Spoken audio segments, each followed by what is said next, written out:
अस्सलामुअलैकुम। आज मैं आप लोगों के साथ ढाबा स्टाइल माश की दाल यानी उड़द की दाल की रेसिपी शेयर कर रही हूँ। ये बहुत ही टेस्टी और हेल्दी रेसिपी है, तो चलिए इसे बनाना हम शुरू करते हैं।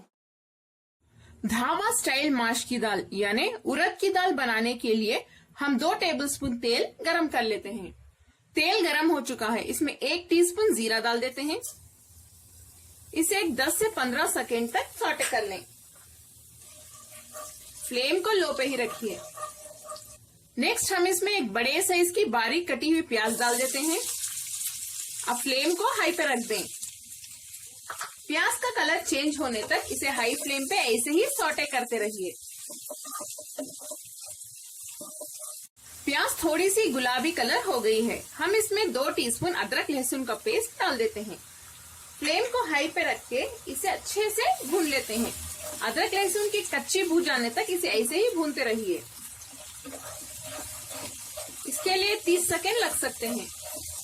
अदरक लहसुन की कच्ची भून जाने के बाद हम फ्लेम को लो पे रख देते हैं और हम इसमें डालेंगे 1 या 1.5 टीस्पून लाल मिर्च पाउडर, आधा टीस्पून हल्दी पाउडर, धनिया पाउडर 1 टीस्पून, आधा टीस्पून काली मिर्च पाउडर, 2 टीस्पून दही। इन्हें डालने के बाद लो फ्लेम पे हम इसे अच्छे से मिक्स कर लेते हैं।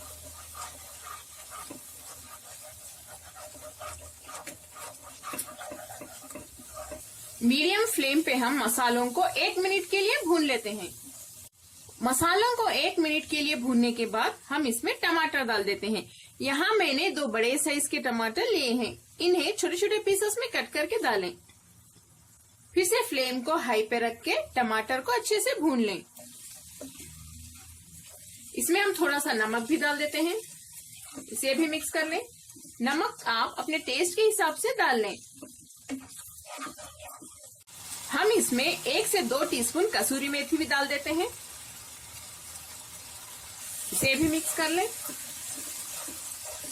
अब फ्लेम को लो पे रख देते हैं और टमाटर अच्छे से सॉफ्ट होने तक हम इसे ऐसे ही पकाएंगे।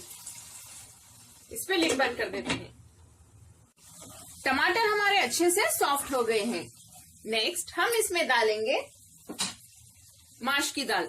यहाँ पे मैंने 250 ग्राम माश की दाल ली है। माश की दाल को अच्छे से धो के इसे मैंने 1 घंटे के लिए पानी में भीगने के लिए रख दिया था। इसे डाल देते हैं। इस तरह से पानी में भीगने रखने से माश की दाल जल्दी गल जाएगी हमारी। इसे भी हम अच्छे से मिक्स कर लेते हैं। फ्लेम को हाई पे रख दें। हाई फ्लेम पे हम माश की दाल को 3 से 4 मिनट तक भून लेते हैं इन मसालों के साथ। थोड़े लोग पहले माश की दाल को पानी में डाल के गला के फिर से इस ग्रेवी में डालते हैं, लेकिन मैं हमेशा इसे डायरेक्टली ऐसे ही डालती हूँ। इस तरह पकाने से माश की दाल और भी ज्यादा टेस्टी बनती है, क्योंकि इस तरह से पकाने से मसाले अच्छे अंदर तक एंटर होते हैं माश की दाल के। 3 से 4 मिनट हो चुके हैं। अब हम इसमें पानी डाल देते हैं। पानी डालने के बाद इसे अच्छे से मिक्स कर लें। मैंने यहाँ इस ग्लास से 1.5 ग्लास यानी 1.5 ग्लास पानी डाला है। फ्लेम को हाई पे रख दें। आखिर में हम इसमें थोड़े से धनिया के पत्ते और 1 कटी हुई हरी मिर्च डाल देते हैं। इसे भी मिक्स कर लें।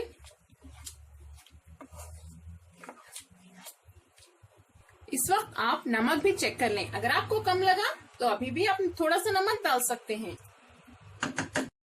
दाल में हम आधा टीस्पून गरम मसाला पाउडर भी डाल देते हैं।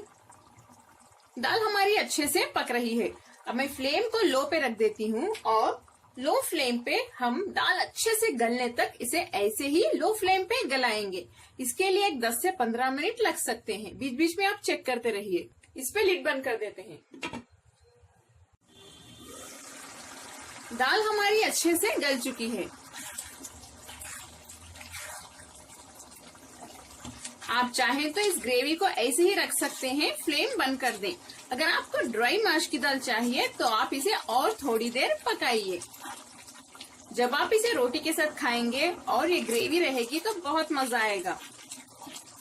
आप इसे चावल के साथ भी खा सकते हैं या खिचड़ी के साथ।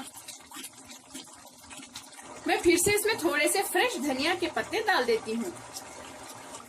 देखिए माश की दाल हमारी कितनी टेस्टी लग रही है। आखिर में मैं इसमें थोड़ा सा नींबू का जूस भी डाल देती हूँ। अगर आपको थोड़ी सी खट्टी दाल यानी खटास पसंद हो तो डालिए, वरना स्किप कर सकते हैं। इसे भी मिक्स कर लें। चलिए अब हम फ्लेम बंद कर देते हैं। कमेंट्स में जरूर बताएं आपको मेरी आज की ये माश की दाल की रेसिपी यानी ढाबा स्टाइल माश की दाल की रेसिपी कैसी लगी। अगर आपको मेरी रेसिपी पसंद आई तो मेरे चैनल वेज विद फेम को जरूर सब्सक्राइब करें और साथ ही बेल आइकॉन भी प्रेस कर दें ताकि मेरे नए वीडियोस के नोटिफिकेशंस आप तक जल्द से जल्द पहुंच सके, वो भी फ्री में।